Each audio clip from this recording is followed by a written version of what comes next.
Traffic was bad, my mother chirped, but I could hear waves crashing behind her. I stood in my graduation gown, palms sliced by a paper cut from gripping the program too hard, staring at the 2 empty front row seats I'd paid thousands to fill. As I walked across the stage alone, camera flashes from other families felt like accusations, and the roses meant for her lap looked like blood on snow. While they toasted Mai Tais in Hawaii, I was screenshotting every receipt and timestamp. They thought I'd stay silent. They have no idea what's coming next. My name is Lauren Pierce, and I'm 45 years old.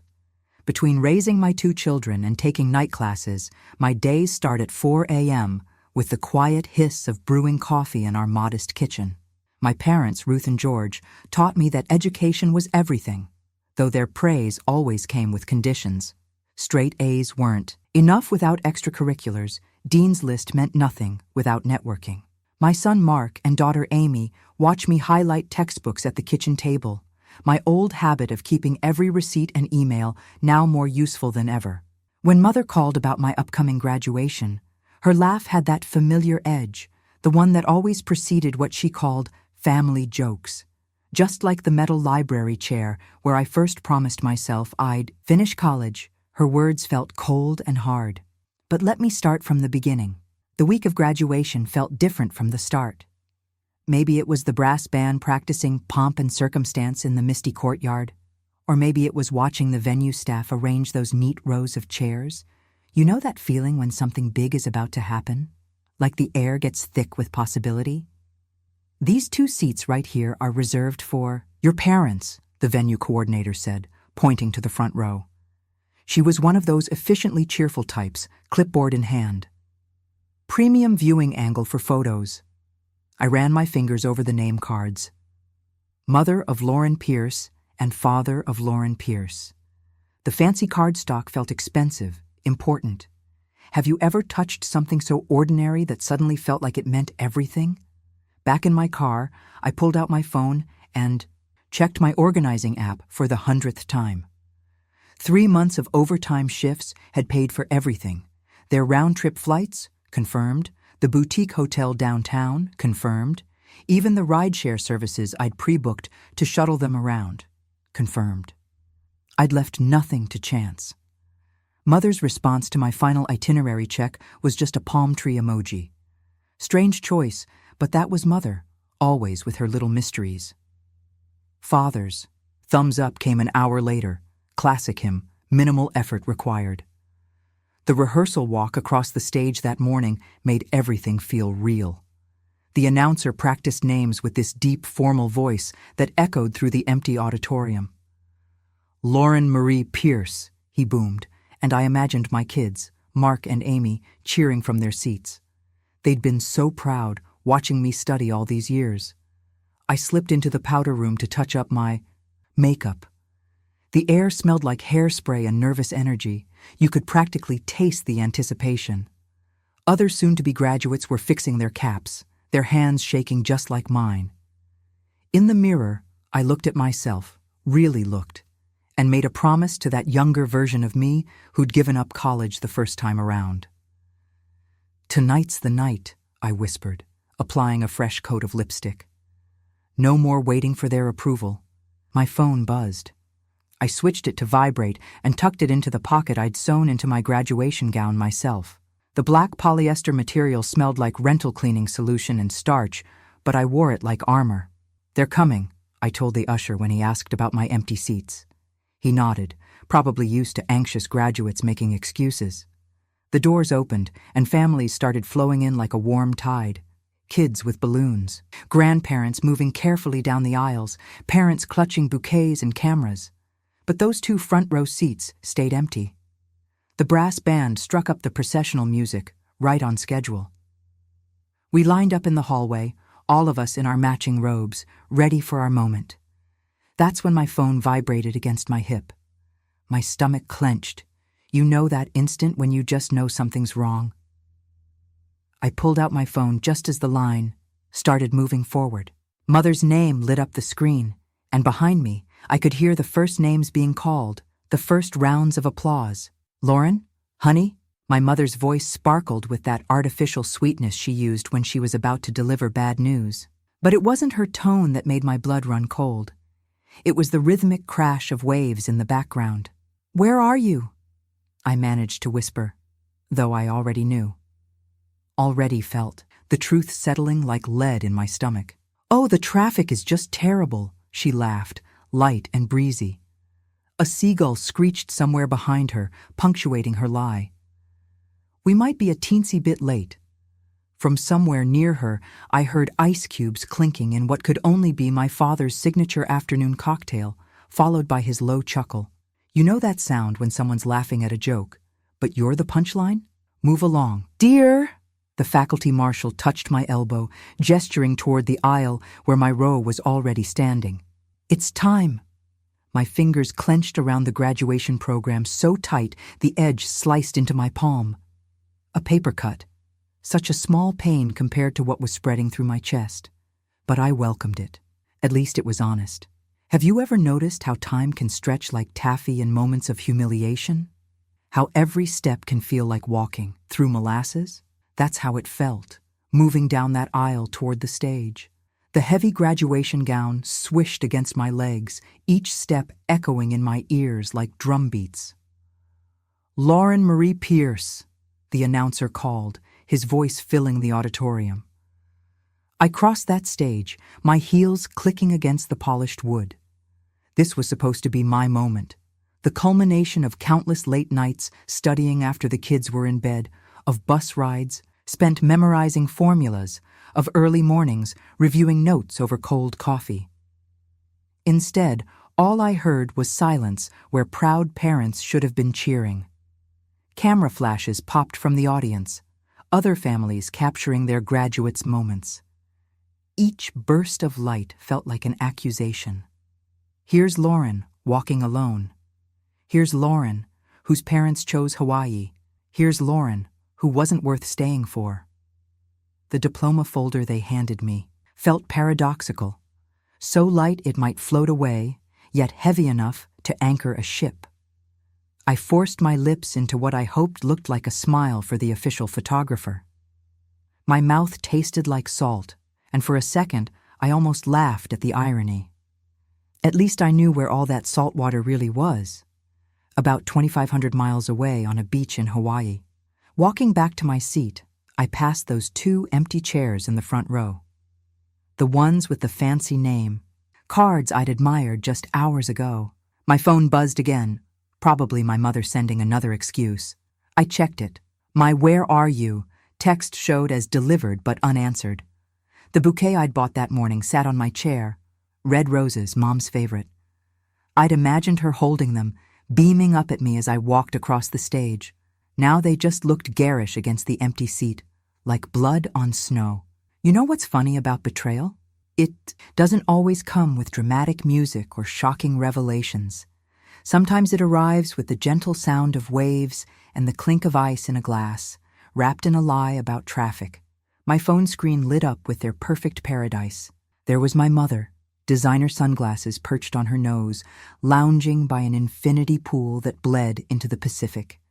My father grinned beneath a carved tiki head, his new Hawaiian shirt, the one I'd bought him for. Graduation, bright against his tan. The timestamp burned into my vision. 2:47 p.m. Hawaii time. Exactly when I was crossing that stage, my cheeks blazed hotter than any Hawaiian sunset. My hands shook as I methodically screenshot every post, every story, every tagged location. Waikiki Beach, the Royal Hawaiian. That overpriced luau I'd booked, because Mom always talked about wanting to see one. Each digital breadcrumb marked their escape route with cruel precision. "Mom!" My daughter's voice cut through the fog of betrayal. She appeared at my side, cap slightly askew, eyes bright with celebration. "Where are Grandma and Grandpa? Did they get lost?" My son joined us, his teenager's scrutiny already picking up something was wrong. "Yeah, weren't they supposed to be in the front row?" "Just a travel hiccup," I managed, the lie tasting bitter. "You know how airports can be." Around us, families clustered in tight hugs. Proud parents dabbed at tears, grandparents beamed, cameras flashed, the usual graduation scene, except for our little island of quiet. The drive home felt surreal. City streetlights smeared gold across the windshield, each one a reminder of the evening I'd planned. The fancy dinner reservation I'd have to cancel, the champagne chilling in the fridge, the speech I'd practiced about finally making them proud. You ever notice how the most painful moments come with perfect clarity? Every detail etches itself into your memory like acid on glass. I flipped on the kitchen lights, their harsh fluorescence making everything too sharp, too real. The roses, those stupid, expensive roses, dropped into the sink with a wet thud. Water hissed from the tap, drowning out whatever my kids were saying in the other room. My hands moved on autopilot, lining up the evidence across the counter.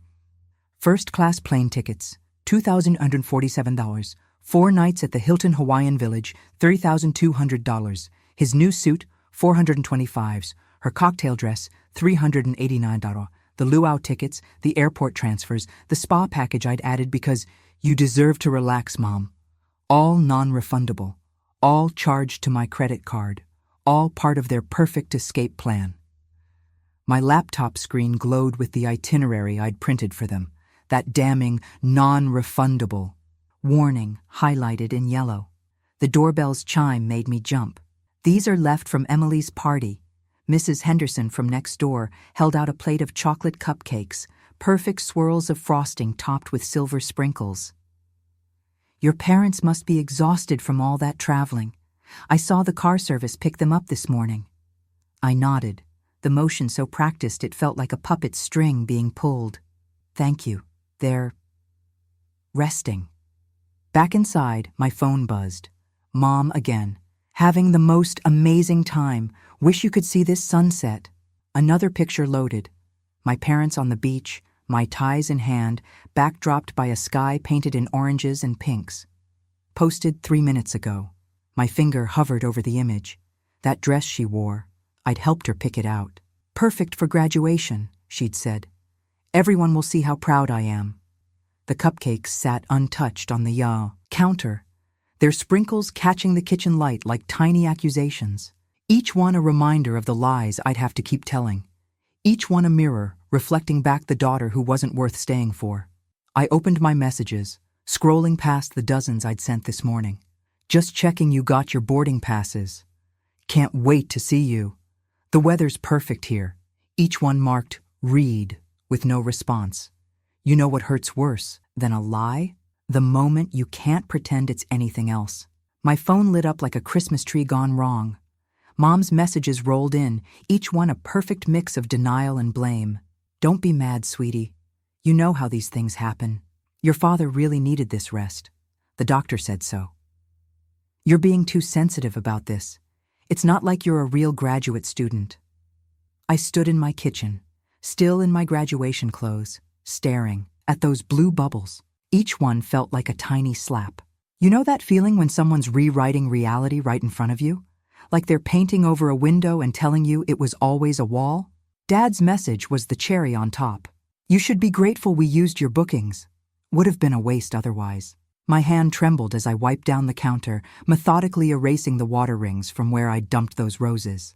This kitchen smelled like lemon cleaner and leftover defeat. Remember how your mom used to say, clean space, clean mind? Funny how her lessons kept showing up even now. Please return the souvenir money, I typed back. Simple, direct, adult. 3 dots appeared, danced for a moment, then vanished. Silence can say more than words sometimes, can it? Monday morning hit like a hangover, even though I hadn't touched a drop. The office coffee tasted extra bitter, or maybe that was just me. I caught the whispers before I even reached my desk. Sandra from accounting had seen the photos. Hawaii looks gorgeous this time of year, she said, voice dripping with fake sympathy. The kids gave me extra long hugs before school. My daughter, always the peacekeeper, asked, "Is Sunday dinner with Grandma and Grandpa still happening?" I stared at the kitchen calendar, that empty square mocking me. "We'll see," I promised, the words hollow as a chocolate Easter bunny. Professor Mitchell was waiting in his usual spot, that worn leather chair in the campus coffee shop where he'd helped me prep for finals just last week. His coffee was black, like always, and his eyes, those knowing widower's eyes, saw right through my "I'm fine" smile. "Here's your study guide back," I said, pulling the well-worn pages from my bag. "Thanks for—" "Lauren," he cut in, his voice gentle but firm. I saw the empty seats. The steam from my latte curled between us like a question mark. I focused on the cardboard sleeve, picking at its edge. They had other plans. "My wife," he said, rolling his wedding ring with his thumb like he always did when mentioning her, "used to say that validation from the wrong source is just elegant poison." I looked up, caught off guard. "Your diploma proves who you are," he continued, pushing his glasses up. "Their applause was never the credential. Have you ever had words hit you so hard they feel physical? Like someone just handed you a key you didn't know you needed?" I slipped those words into my pocket like a talisman, letting them settle next to my phone. The sky seemed different as I walked to my car. Clearer, colder, like after a storm passes. Maybe that's what truth does. Strips away the humid weight of lies we've been carrying. My phone buzzed. Alumni affairs. "Dear class of 2023, share your graduation story. We're featuring family celebration photos and multi-generational graduate testimonials in next month's newsletter. Deadline, Friday." The words blurred as I read them. Family celebration photos, multi-generational testimonials, each phrase like a tiny paper cut. I sat in my car, engine off, staring at that email. The parking lot emptied. Around me, while Professor Mitchell's words echoed, their applause was never the credential. The alumni newsletter sat in my inbox like a challenge, or maybe an opportunity. My finger hovered over the reply button as a new kind of clarity started taking shape. That alumni email sat in my inbox like a time bomb.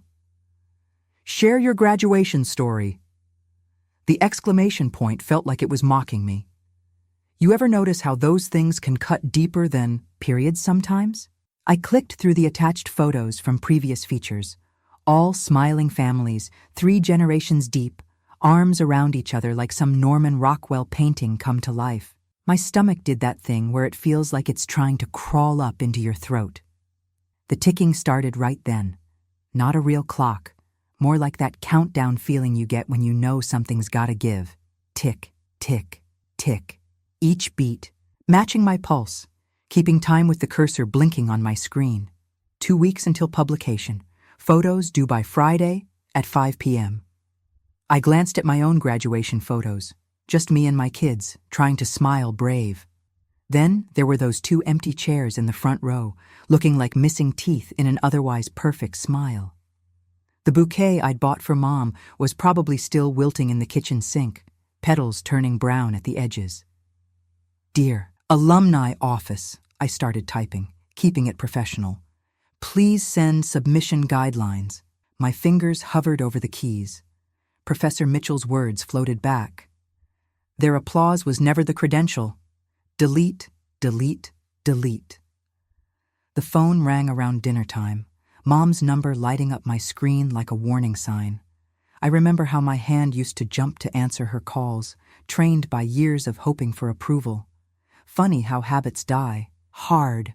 "Sweetie," she cooed, her voice thick as maple syrup left too long in the sun. "You know how travel can be so unpredictable?" I stirred the mac and cheese I was making for the kids, watching the cheese sauce swirl. "Remember when comfort food actually brought comfort?"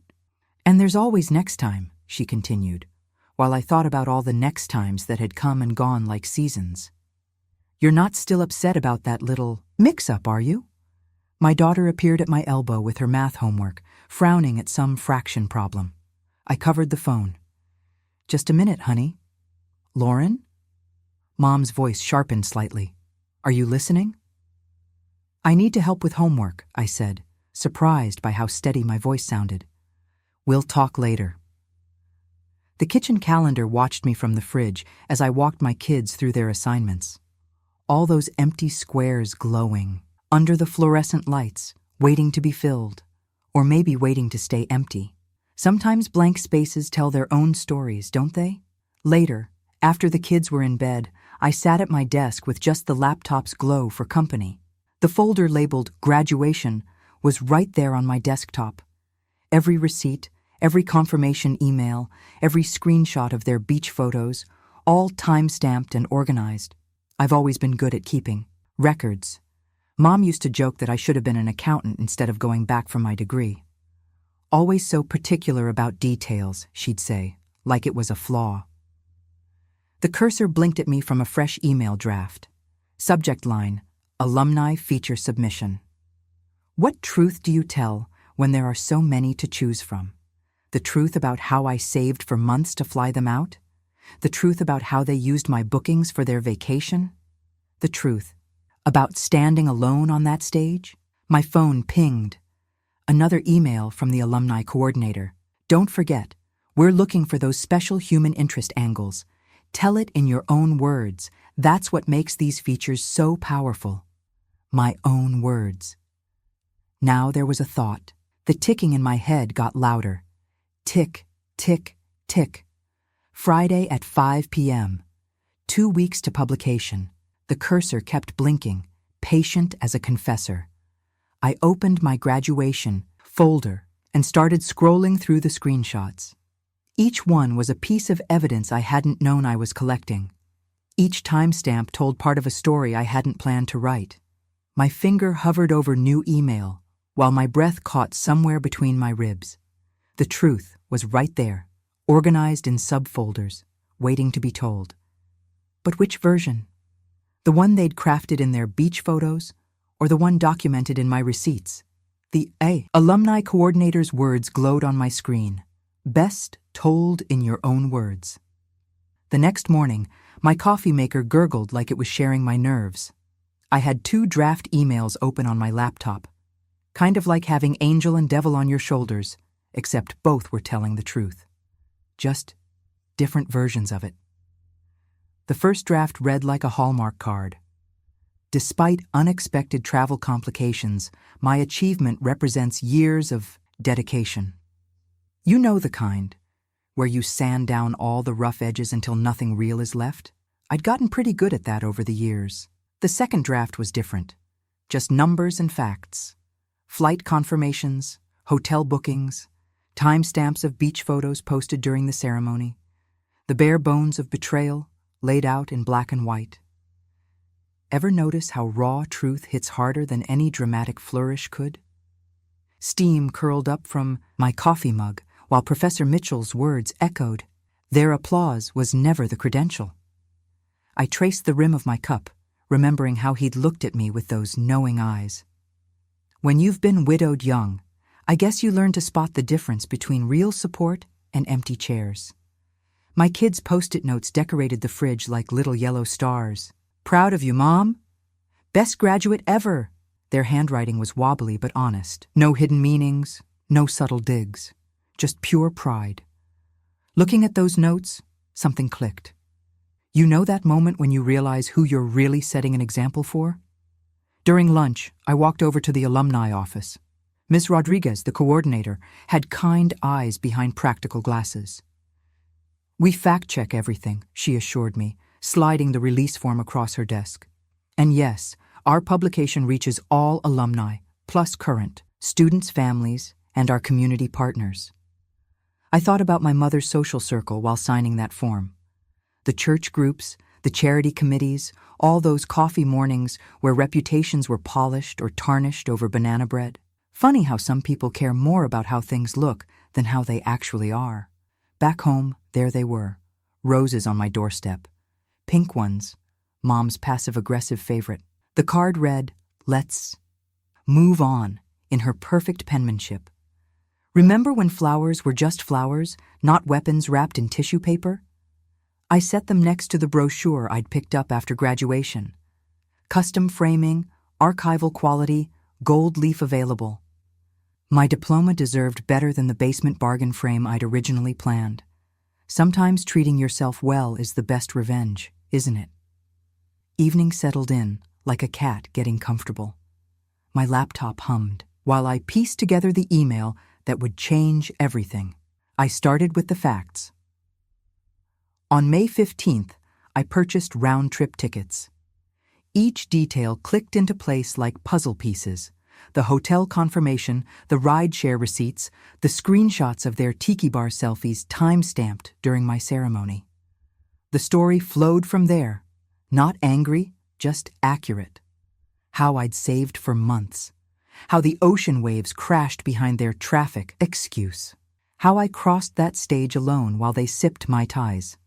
I attached the photos, empty chairs, beach posts, receipt after receipt.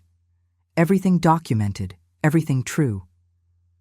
My cursor hovered over send while my heart played drums against my ribs. I could almost see those empty chairs again, feel the silence where their cheers should have been. No more ghost seats, I whispered. A promise to myself, to my kids, to that woman who walked across the stage alone. My phone lit up with Mom's face just as I clicked send. Perfect timing has always been her superpower, hasn't it? But this time, watching that email disappear into cyberspace, I felt something new taking root. Not rage, not even satisfaction, really. Just the quiet strength of choosing my own story. Mom's voicemail hit my phone like honey laced with glass. You know that tone, where every word drips sweet while the meaning cuts? Sweetheart, you need to think about what you're doing. You wouldn't want to embarrass the family, would you? Her voice climbed higher with each message. People will misunderstand everything. Your father's blood pressure is already up. Do you want him stressed? I let each one play through while sorting laundry. Fold, stack, breathe. Sometimes the most powerful response is just letting someone talk themselves out. Dad's strategy was different. He texted a screenshot of his airline rewards account. The points he'd earned from the Hawaii flights glowed on my screen like fool's gold. I had to laugh. Did he think getting value from my money made up for the empty chairs? For the silence when my name was called? You ever notice how some people think throwing money at a wound makes it heal faster? I saved everything into my graduation folder. Their messages, their excuses, their attempts at damage control. Each file named and dated, just like I'd done with every receipt. Old habits die hard, but sometimes they serve new purposes. My reply was short. Accuracy isn't cruelty. 3 words that took 45 years to learn how to say. The alumni office sent their edits that afternoon. Ms. Rodriguez had done exactly what she promised, preserved every fact while trimming any hint of speculation. We want to focus on your journey, she wrote, and let the documented events speak for themselves. I agreed immediately. After all, the truth didn't need emotional flourishes to make its point. The timeline of purchases, the timestamps of their beach photos, the empty chairs in the ceremony photos. They told the story better than any angry words could. By midweek, word had spread through the office. Sandra from accounting stopped by my desk with a party. Invitation, just a small gathering to celebrate my degree. The warmth in her eyes almost broke my carefully maintained composure. Thanks, but I'm keeping things quiet until next week, I said. You learn to budget your emotional energy, don't you? Like money in the bank, spend it where it matters most. Thursday night, my kids surprised me with a box of brownie mix. We're having our own party, my daughter announced, wielding a whisk like a magic wand. The kitchen filled with chocolate scent and teenager chatter while they argued about proper mixing techniques. Remember when celebrations were simple? When love meant licking the spoon and giggling over batter-smeared faces? I watched them work, thinking how they'd never have to prove their worth to me. The printer hummed late that night, spitting out the final proof from the alumni office. Fresh ink on warm paper. There's something so final about that smell, isn't there? I laid it on the counter next to the empty envelope where the Hawaii souvenir money should have been. The story looked different in print. Cleaner somehow. No drama, no accusations, just dates, times, purchases, and photos. The empty chairs, the beach selfies, the the truth in black and white. That's when the knock came. 3 sharp raps, Dad's signature. The same rhythm he'd used when I was a teenager, staying out too late. Funny how some sounds can send you right back in time. I stood at the counter, looking at those pages. The brownie pan soaked in the sink. The kids' homework spread across the table. My life, messy and real and mine. Another knock. Harder this time. I touched the edge of the proof, feeling the slight warmth still lingering in the paper. Everything that mattered was right here. My truth, my kids, our peace. Dad knocked again. I opened the door to find Dad doing his best disappointed executive stance. Shoulders squared, chin tilted, just so. You know the type? The kind who's used to having their size taken seriously in boardrooms? He stepped into my living room like he was doing me a favor, pulling out his checkbook with that practiced flourish I'd seen 1,000 times. The leather cover was worn at the corners, same one he'd had since I was a kid, back when. Every bill paying felt like a performance of generosity. "Lauren," he said, pen hovering over paper, "let's handle this reasonably. What would it take to soften that alumni piece?" I had to smile. Even now, he thought everything had a price tag. Remember when we were kids and adults would try to buy their way out of saying sorry? Some habits die hard, I guess. "This isn't about money, Dad," I said, keeping my voice as level as the surface of that Hawaiian ocean in their photos. "It's about truth, plain and simple." His jaw tightened, that familiar tick at the corner that used to terrify me during teenage curfew discussions. "After everything we've done for you, this is how you repay us?" He slipped into his boardroom voice, the one that could make junior executives squirm. "You know how demanding my work travel schedule is." Time-stamped photos, Dad. I held up my phone, though we both knew he'd seen them already. Ocean waves during the ceremony call. Your Mai Tai post at exactly 2:47 p.m. Eastern, right when I was crossing that stage. 2 empty chairs with your names on them. Each fact landed like a quiet footstep, no drama needed. You ever notice how truth doesn't need much volume to be heard? He opened his mouth, but I was already moving toward the door. Not angry, not rushed, just done. "I think we're finished here." The morning light hit different the next day, sharper somehow, like everything had better edges. My kids headed off to school with exaggerated thumbs-up gestures that made me laugh despite the knot in my stomach. I settled at my desk at 8:45, pretending to work while really just watching the clock. My cursor hovered over the Alumni Association bookmark, and I swear I could hear every tick of that second hand. 8:59 a.m. 1 more minute. Remember, being a kid, waiting for Christmas morning? That same electric feeling buzzed under my skin, but this time it wasn't about presents, it was about presence, about finally being seen. 9 a.m. sharp, I clicked refresh. There it was. Faces of Graduation, a journey of perseverance, centered at the top of the page. My story laid out in clean paragraphs, each fact presented without decoration. The empty chairs in the ceremony photo spoke volumes all by themselves. The first comment appeared at 9:03 a.m. "Thank you for sharing this. You're not alone." Another at 9:05. "My parents did something similar. I've never told anyone until now." 9:07. "This is what real strength looks like." They kept coming, faster than I could read them. Stories of missed milestones, of excuses that didn't quite cover the hurt, of empty chairs at graduations and weddings and award ceremonies. My phone lit up with Mom's name. I let it ring. Mrs. Henderson from next door popped up next, then Sarah from church. Each notification brought another name, another person who'd seen the truth laid bare. The local community group's number flashed, probably already making its way through the morning coffee circles. You know that moment when you realize you're not just telling your story anymore? When it becomes something bigger than your own hurt? My phone kept lighting up, names stacking like dominoes. I sat there watching them pile up, each one a tiny confirmation that truth, simply told, has its own kind of power. The comments section grew longer by the minute. No drama, no accusations, just people recognizing their own stories in mine, stepping out of their own shadows of silence. The email from the local community group landed while I was still watching those comment notifications roll in. Would you consider sharing your adult learner journey for our newsletter?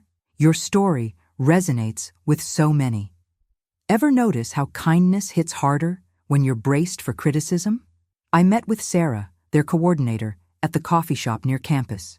The same one where I'd spent countless late nights highlighting textbooks between work shifts. The scent of dark roast and worn leather chairs brought back every exhausted moment, every small victory. Focus on the persistence, I told her, wrapping my hands around my mug. The late night studying, the bus rides, the way my kids quizzed me with flashcards, that's the story worth telling. She nodded, understanding what I wasn't saying. No need to rehash the empty chairs when the strength was in the journey itself. That weekend, the usual social circuit went quiet. You know those neighborhood gatherings where my parents always held court? Where Mom would tell everyone about her charity work while Dad dropped names from his business circles? Suddenly, their phones stayed silent. No invites to the Hendersons' monthly dinner. No calls about the church fundraiser committee.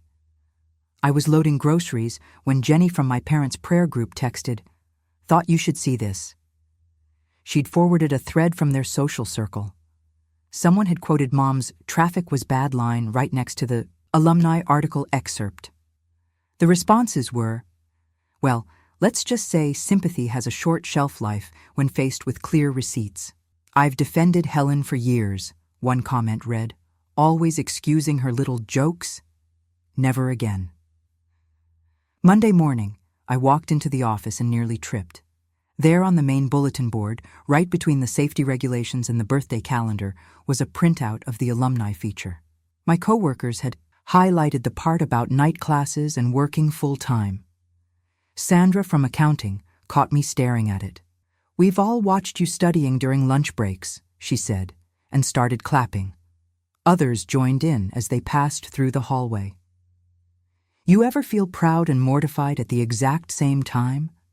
Like that moment when you nail a presentation but realize your sweater's been inside out all day? Around 3, a new email popped up. Professor Matthews, subject line reading simply, "Proud." No body text needed. I was just shutting down my computer when Mom's text arrived. "You ruined our reputation." Funny how 6 years of textbooks taught me less than these past few days about the weight of words. I typed back, "You chose your reputation." Then I drove to the frame shop I'd been eyeing since graduation. The one with the gold leaf samples in the window that caught sunlight, like promises. The clerk helped me pick out something classic, not flashy, but substantial, like the degree itself. "We can have it ready by Thursday," she said, writing up the order. "Where are you planning to hang it?" "Above my desk," I answered, already picturing that empty wall space, the spot I'd been saving without even knowing it. That's when my phone buzzed with a bank notification.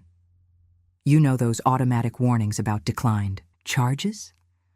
Apparently, the Valley Hills Social Club's annual membership renewal for my parents hadn't gone through.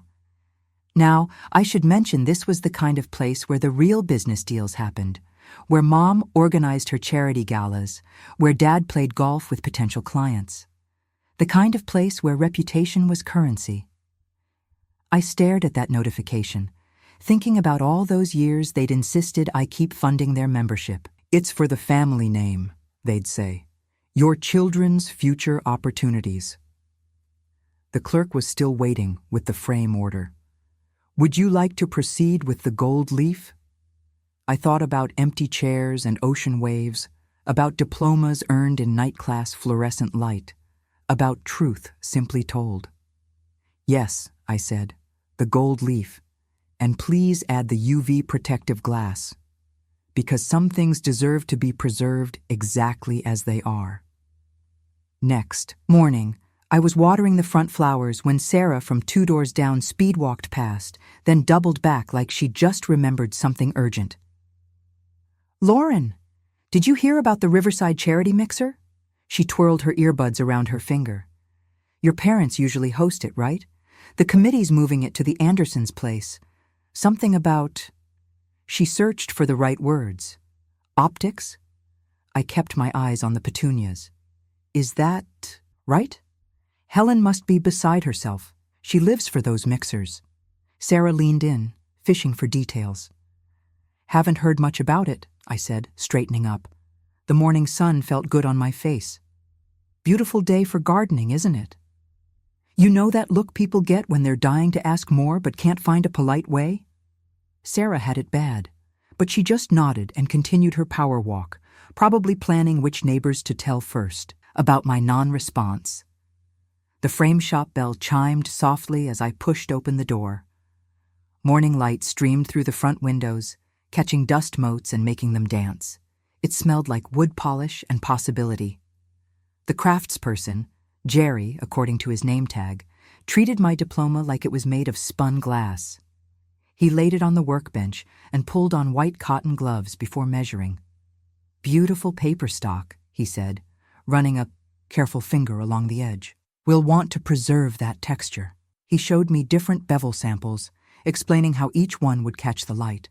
I ran my fingertips along them, feeling the subtle angles. The understated gold sample caught my eye. Nothing flashy, just a quiet elegance that seemed to glow in the morning sun. This one, I said. It feels right. My phone buzzed while Jerry wrote up the order. The alumni coordinator had sent metrics from the article. High readership numbers, she said, with particularly strong response rates from other second-chance students. Your story is resonating, she wrote. People needed to hear this. I thought about that all afternoon while the kids helped me rearrange my desk. Tommy insisted on being in charge of the tiny screwdrivers, testing each one against the wall where we'd hang the frame. The metallic clicks against the wood made a rhythm like a small, determined heartbeat. Mom, is this high enough? Jenny asked, holding up a paper template. Before I could answer, my phone lit up with a message from Dad. I can handle these comments if you'll consider a retraction. People are being unfair. The same old dance, him offering to fix things as long as I'd agree to blur the truth. I typed back, the piece is accurate, nothing to retract. Tommy dropped another, screwdriver. Sorry, he said, diving to catch it. But look, this is the perfect spot. You'll see it every time you work. You're right, buddy. I ruffled his hair. That's exactly where it belongs.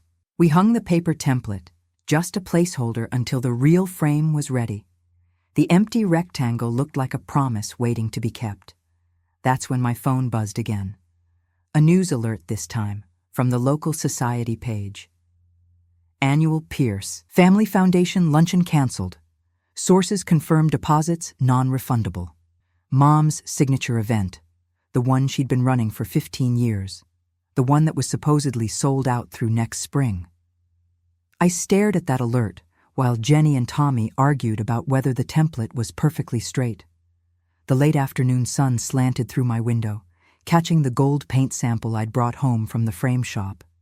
Even that tiny scrap of color managed to hold the light, turning it into something warm and steady. Mom? Jenny waved her hand in front of my face. Is it level now? I looked at my children, at their earnest faces and proud smiles, at the simple joy they took in helping build something true. Perfect, I said. It's absolutely perfect. The frame shop's call came just as I was finishing my morning coffee. Your piece is ready, Jerry said, and something in his voice held the same reverence he'd shown when measuring the diploma. Ever notice how some days feel weighted with meaning before they even begin? This was one of those. A fine drizzle painted everything silver gray as I drove, beating on my windshield like tiny sequins catching what little light filtered through the clouds. The wipers kept time with my heartbeat, steady, purposeful, clearing the way ahead. Jerry had the shop's front lights, dimmed when I arrived, spotlights aimed at his workbench instead. I wanted you to see it in the proper lighting, he explained, gesturing me closer. He lifted the protective cloth with the careful motion of someone unveiling something precious. And there it was, my diploma floating on cream-colored matting, embraced by that understated gold leaf we'd chosen. The frame caught every hint of light and transformed it, turning it into something warm and dignified, something earned. "Would you like to hold it?" Jerry asked. "You know that moment when a nurse hands you your newborn? That mixture of awe and responsibility and pure, uncomplicated love? That's how it felt, cradling that frame. The weight of it in my hands made everything real, not just the degree, but the choice to stand in my truth. "It's perfect," I whispered, and Jerry just nodded, like he'd known all along. The house smelled of lemon cleaner when I got home. The kids had been busy. My desk was cleared and polished, waiting. 2 hooks already marked the wall, level and secure. Tommy had his father's eye for detail. "Can we help?" Jenny asked, practically bouncing with excitement. "Of course."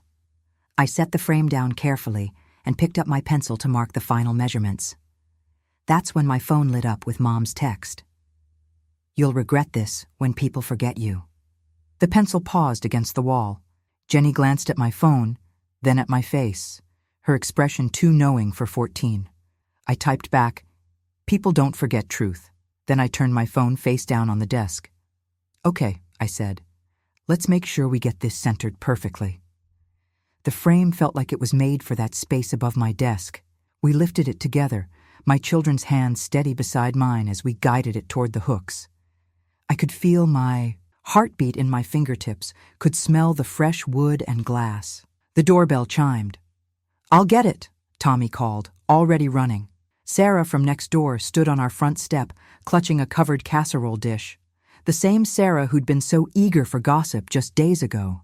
Her cheeks were pink, either from the cool air or embarrassment. Probably both. She started, then stopped. "I wanted to apologize for the whispers before. And I made your favorite, the one from the block party last summer. It was actually Mom's favorite, not mine, but the gesture itself meant something." "Thank you," I said, taking the dish. "That's very kind." Back inside, my phone screen was lit again. Jenny held it out to me, her face troubled. "Mom, you should see this." It was a screenshot from one of the neighborhood group chats, the one I'd left months ago. Mom and Dad's latest explanation for everything, my mental instability. Dad had even dug up and twisted a story about my postpartum anxiety from 15 years ago.